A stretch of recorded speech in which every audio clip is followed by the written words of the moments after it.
Shalom, Israel. This is Bishop Nathaniel. The Israelites have been scattered across the four corners of the earth, as prophesied in Deuteronomy, the 28th chapter. Here at Israel United in Christ, we need your help to recover the remnant of our people, teach them the gospel. Please help us, support us, and join or donate to the Booster Club today. Shalom.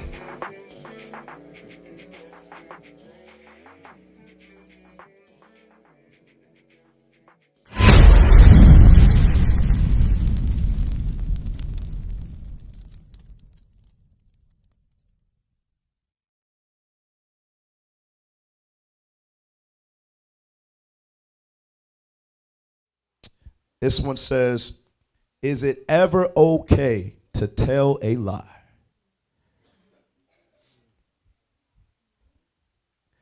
All right, hands. Okay, Simon, let me hit you, guy. Don't say nothing crazy, Simon. Shalom, leadership. Shalom. All right, so like the brother was saying, you know what I'm saying, the Most High, he commands us not to lie. And he said all lies shall burn in the lake, you know. But it is certain circumstances where, let's say you want to get some high holy days off, and you don't want to just tell your boss, okay, hey, I need Passover off. So you tell them, hey, you know what I'm saying, I'm, you know, going to see some family or something like that, you know, a little vacation. So. All praises. I like that. I like that. Let me tell you a story. Yesterday, I had to take a little longer than usual lunch break, okay? I said, I got to run across town. I thought I was going to just get away with that. Esau said, oh, where's across town? I was like, gosh, dog, you got to know that? Damn. I was like, cross town is my house. You know, I stay about 20 plus minutes away. He's like, oh, what do you got to do? I'm like, damn. You understand? I was like, I have to take some food out for dinner tonight for my wife. Now, what did we have last night? We had the closing of Feast of Dedications. But he ain't had to know all of that. So I was like, that's going to be my dinner. So that's all you need to know. So I like that answer. Now we're going to go to the Bible, though. Let's go to the Bible. And white lie is not in the Bible, okay? Hey, I don't know why they call it that, man, a little white lie. They say it's a little white lie. Man, on we lie, oh, man, that's a black lie, right? That's bad. Go to Genesis 26. Let's go to the book of Genesis chapter 26. All right, we'll start at let's start at verse 1. The book of Genesis, chapter 26 and verse 1. Come on. And there was a famine in the land, beside the first famine that was in the days of Abraham. Mm-hmm. And Isaac went unto Abimelech, king of the Philistines, unto Gerar. Uh-huh. And the Lord appeared unto him and said, Go not down into Egypt, dwell in the land which I shall tell thee of. Sojourn in this land, and I will be with thee, and will bless thee. For unto thee and unto thy seed will I give all these countries, and I will perform the oath which I swear unto Abraham thy father. Read on. Verse 4. And I will make thy seed to multiply as the stars of heaven, and will give unto thy seed all these countries, and in thy seed shall all the nations of the earth be blessed. Come on. Because that Abraham obeyed my voice and kept my charge, my commandments, my statutes, and my laws. Uh-huh. And Isaac dwelt in Gerar. Watch this. And the men of the place asked him of his wife. All right, so he went to Gerar. All right, he's dealing with Hamites here, okay? So they asked him about his wife. Only he knew that was his wife, right? Okay, read. And he said, She is my sister. He said what? She is my sister. Is that lying or telling the truth? He's lying. All right, read. For he feared to say, She is my wife. Lest, said he, the men of the place should kill me for Rebekah. You see that? He said that was his sister, so he didn't get put to death. So he did not get put to death. Read. Because she was fair to look upon. All right, because she was fair to look upon. All right, let's go to the elder in Maccabees. Let's go to the elder in Maccabees. 2 Maccabees chapter 6 and verse 18. All right, watch this. 2 Maccabees 6 and 18, because we're going to show you what? Wisdom. Wisdom in the Bible, okay? All right, so we read an example of the forefather, what? He lied to escape death, right? All right, watch this. The book of 2 Maccabees, chapter 6 and verse 18. Come on. Eleazar, one of the principal scribes, an aged man, and of well-favored countenance, was constrained to open his mouth and to eat swine's flesh. So is eating swine flesh, is that a sin or is that okay? That's a sin, right? All right. Read on. Verse 19. But he, choosing rather to die gloriously than to live stained with such an abomination, spit it forth, and came of his own accord to the torment. What's that torment going into? Right, public execution, okay? Read. As it behooved them to come, that are resolute to stand out against such things, as are not lawful for love of life to be tasted. But they that had the charge of that wicked feast, for the old acquaintance they had with the man, taking him aside, besought him to bring flesh of his own provision. To bring flesh of his own provision. What is that talking about? You share. So basically, they wanted him to bring his own meat just so to make it look like he was eating the swine's flesh amongst the other people. Exactly, to make it look like he's eating swine's flesh, but it was actually lawful meat. All right, because guess what? If the Grecians say it's swine, Eleazar knows that it's beef, and then he goes along with it and eats it, but he knows it's beef and nobody else knows it. That's called what? That's lying. That's being deceitful, right? Right. All right. So we're given two instances. One from one forefather, and we go into another one from this forefather. Okay? Read verse 21 again. Verse 21. Come on. But they that had the charge of that wicked feast, for the old acquaintance they had with the man, taking him aside, besought him to bring flesh of his own provision, such as was lawful for him to use, and make as if he did eat of the flesh taken from the sacrifice commanded by the king. Come on. That in so doing he might be delivered from death. So they said, all you got to do, all right. We understand. We're not going to make you eat swine's flesh. All right, so just bring something that you want to bring, and we're going to let you live. Okay? Read. And for the old friendship with them find favor. But he began to consider discreetly, and as became his age. His age is going into what? He's a hoary head. He has much experience in the truth. Now, check this out. Let's do this. Let's say Hezekiah is pretty young, right? But Hezekiah has been for about 2 years. Now check this out. Let's just say a brand new member came in with all grays. Who's the hoary head?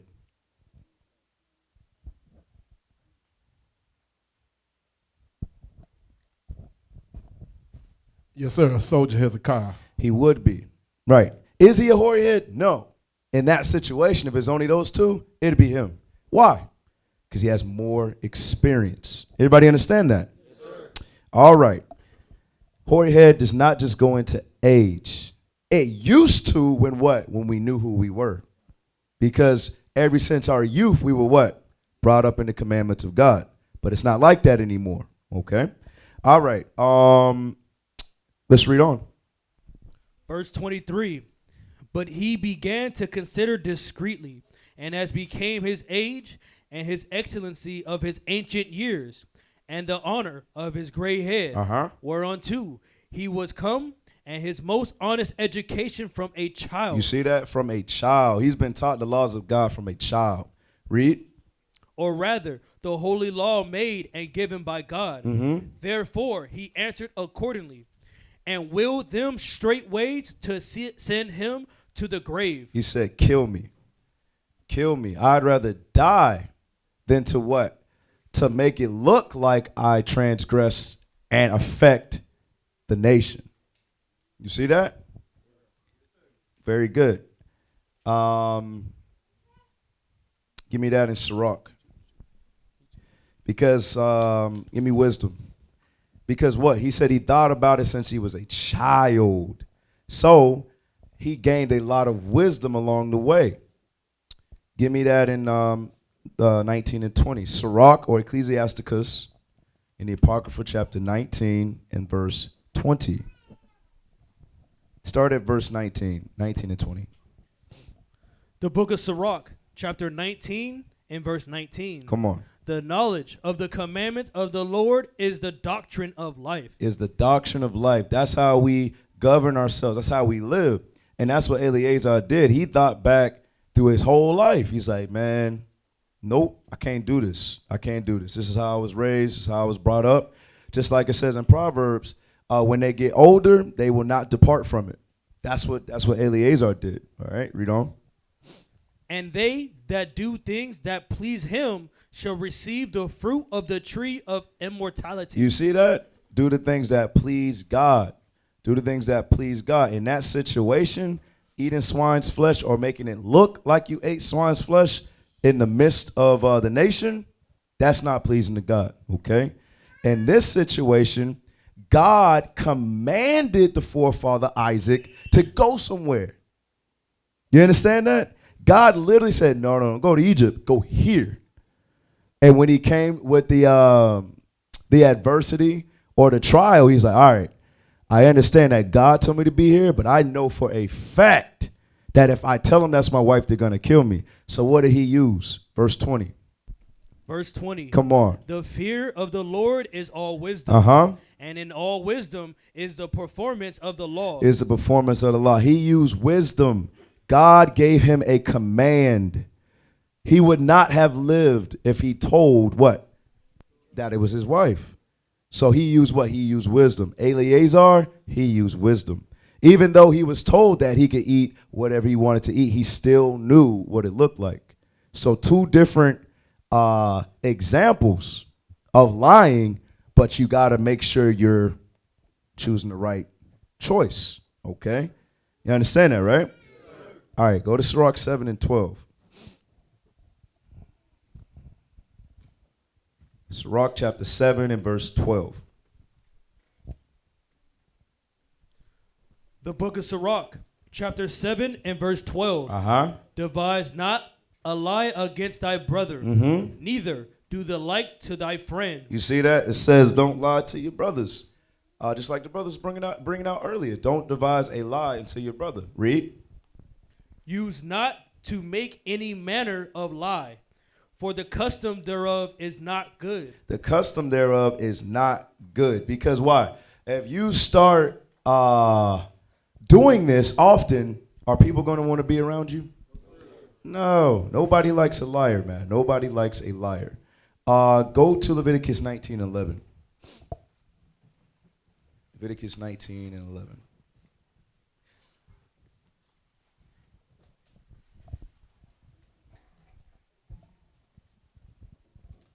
Read it. The book of Leviticus, chapter 19 and verse 11. Ye shall not steal, neither deal falsely, neither lie one to another. Neither lie one to another. Give me Proverbs 19 and 9.